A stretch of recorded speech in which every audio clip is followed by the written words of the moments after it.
Mining mafia కంటిన్యూస్గా రకరకాల కార్యక్రమాలు జరుగుతూనే ఉన్నాయి. మీడియా నుంచి అన్ని రకాలుగా వాళ్ళకి మీడియా నుంచి న్యూస్ పోయినా ఆ మీడియా న్యూస్ మేము కూడా సంబంధిత ఎంఆర్ఓతో మాట్లాడినా, కలెక్టర్ ఆఫీస్కి మేము మెయిల్స్ పెట్టినా, లెటర్స్ పెట్టినా ఏ రకంగానూ ఆగట్లేదు. మైనింగ్ మాఫియా, మట్టి మాఫియా, ఇసుక దోపిడీ ఏమాత్రం ఆగకుండా కంటిన్యూస్గా జరుగుతూనే ఉంది. ఈ దోపిడీ ఎప్పుడు ఆగుతుంది అని అందరూ ఎదురు చూసే పొజిషన్ తీసుకొచ్చినారు.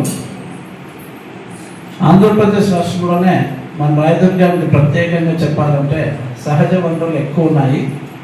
ఈ సహజ వనరుల దోపిడీ ఏమాత్రం అడ్డు అదుపు లేకుండా జరగడానికి ముఖ్య కారణం ఏమంటే కూటమి ప్రభుత్వంలో ఉన్న కొంతమంది నాయకులు అధికారులతో కుమ్మక్కయి చేస్తున్నారు. ఈ విషయమై మేము సంబంధిత అధికారులకి, మళ్ళగా పై ఉన్నతాధికారులకి, అలాగే ఎస్పీ ఆఫీసుకు కానీ, డీజీపీ ఆఫీసుకు కానీ, మళ్ళా కలెక్టర్ గారిని కానీ పర్సనల్గా కలిసి మేము ఇక మీదట వినతి పత్రం ఇవ్వబోతున్నాము. ఇక్కడ జరిగేవన్నీ ఎవిడెన్స్ కూడా తీసుకుపోయి వాళ్ళకి అందివ్వబోతున్నాము. ఎందుకంటే సహజ వనరులు అనేవి ఎప్పటికైనా కాపాడుకుంటే ఫ్యూచర్లో పనికి వస్తాయి. పోతున్నారు అని చెప్పి మనం ఎవరైనా క్వశ్చన్ చేస్తే ఫస్ట్ వాళ్ళు చెప్పేది ఏమంటే రైతులు తీసుకుపోతున్నామని. రైతులు కూడా సంబంధిత అధికారులతో పర్మిషన్ తీసుకొని చేసుకోండి అని నా విన్నపం. కాకపోతే జేసీబీలు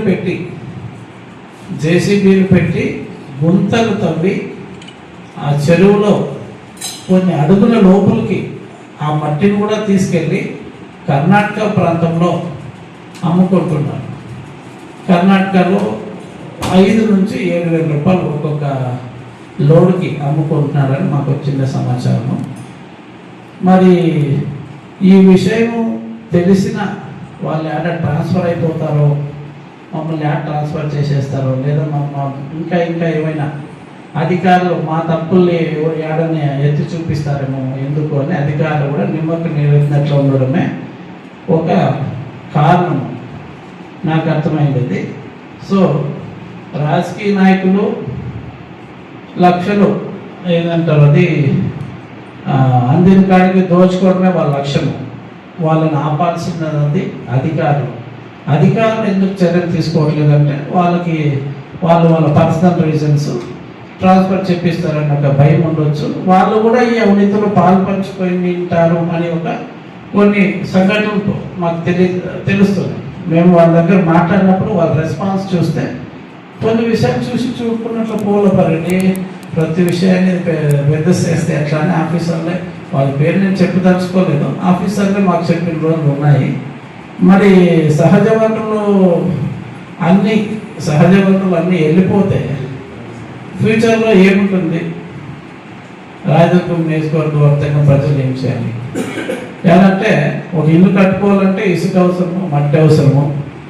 ఇది నియోజకవర్గంలో ఉండే సహజ వనరులు రాయదుర్గం నియోజకవర్గంలో ఉండే వాళ్ళకి దక్కేలా ఉండాలి, కానీ పక్కనుండే కర్ణాటక రాష్ట్రానికి బ్లాక్ మార్కెట్లో విక్రయించరాదు అనేది నా ఒక విన్నపం కానీ నా ఐడియాలజీ కానీ. సో మొట్టమొదటి చెప్పాలంటే హిరాన్ మండలం హోలికాలు చెరువులో జరిగిన మట్టి దోపిడీ గురించి మీడియాకి ఇంతకు ముందే ఆల్రెడీ తెలిసింది. మీడియాలో కూడా హోలికాల చెరువు గురించి వచ్చింది. అక్కడ కొన్నాళ్ళు ఆపేస్తారు, మళ్ళీ స్టార్ట్ చేసేస్తారు. రాయదుర్గం మండలం వేపరాల చెరువులో భారీ స్థాయిలో మట్టి దోపిడీ జరిగింది.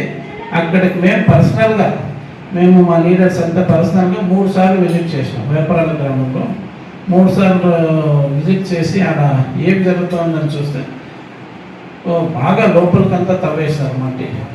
ఎవరు చేస్తున్నాడు అని అడిగితే ఏదో పక్కన కుమ్మక్కై వల్ల 2 రాజకీయ పార్టీలు ఇక్కడ ఉండే రెండు లోకల్ పార్టీలు, ఆంధ్రప్రదేశ్లో ఉండే రెండు లోకల్ పార్టీల లీడర్స్ కుమ్మక్కై చేస్తున్నారు, వైసీపీ నాయకులు టీడీపీ నాయకులు కుమ్మక్కై చేస్తున్నారు. మరి దీంట్లో ఇది వ్యాపారాలలో, ఆ వ్యాపారాల్లో ఇది పెద్ద ఎత్తున జరిగినప్పుడు జేసీబీ కూడా పట్టుకుని పోలీస్ స్టేషన్లో పెట్టిండ్రు. అది ఎఫ్ఐఆర్ చేసినారు. మరి అది ఎక్కడి దాకా వచ్చిందో చూడాలి. ఆ జేసీబీ ఓనర్ని అరెస్ట్ చేసినారా లేదా అనేది క్వశ్చన్ మార్కు.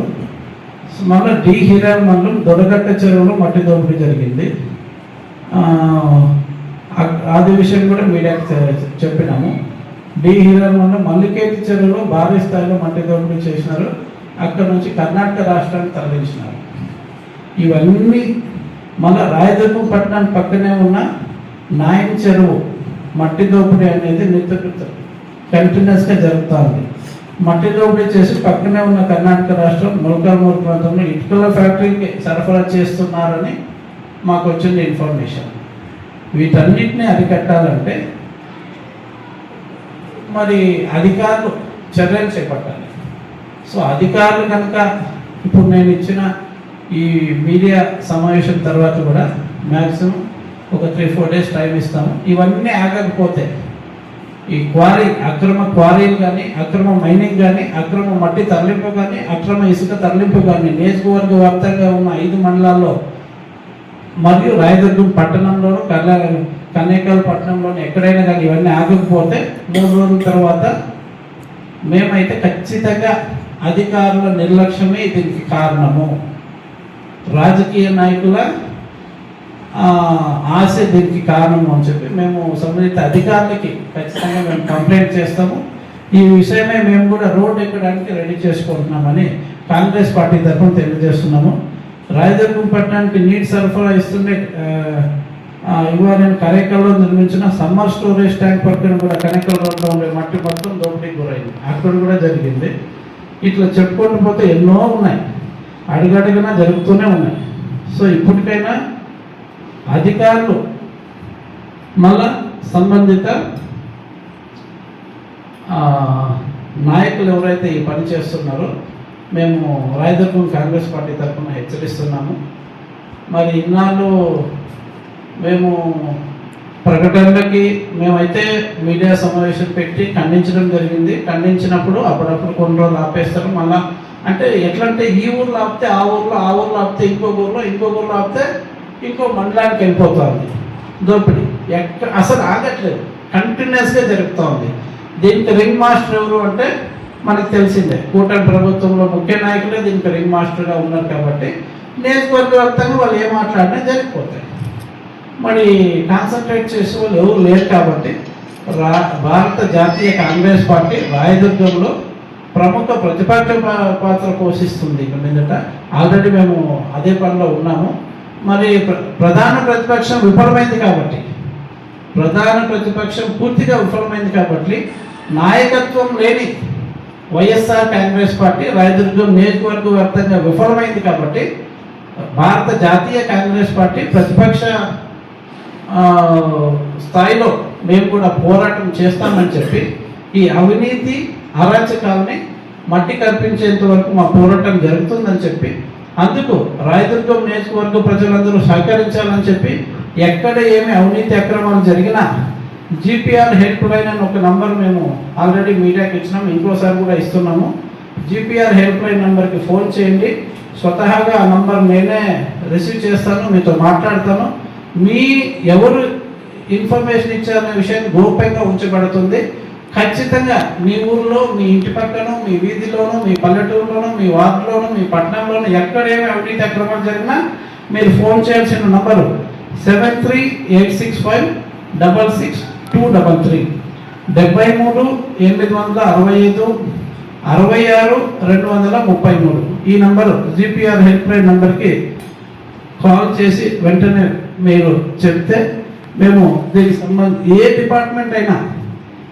డిపార్ట్మెంట్లో అయినా మీకు ఒక ఎంఆర్ఓ ఆఫీస్కి పోయినా అక్కడ పని జరగలేదా, ఒక ఆర్టీఓ దగ్గరికి పోయినా అక్కడ పని జరగలేదా, ఒక పోలీస్ డిపార్ట్మెంట్కి పోయినా అక్కడ పని జరగలేదా, ఒక తహసీల్దారు లేదా ఎనీ డిపార్ట్మెంట్, ఒక సబ్ రిజిస్టర్ ఆఫీస్లో కనుక సబ్ రిజిస్టర్ ఆఫీస్లో కూడా చాలా అవకతవకలు జరుగుతున్నాయి.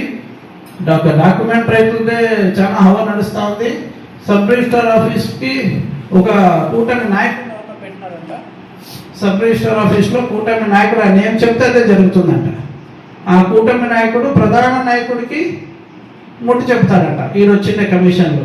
మరి అది కూడా ఎవరైనా మీరు సబ్ రిజిస్టర్ ఆఫీస్కి పోయి రిజిస్ట్రేషన్ పోయినప్పుడు మీకు గవర్నమెంట్ కట్టాల్సిన ఫీజు కాకుండా ఎక్స్ట్రా రుసుము కనుక వసూలు చేయాలని చూస్తే దయచేసి GPR హెల్ప్ లైన్ నెంబర్కి ఫోన్ చేయండి.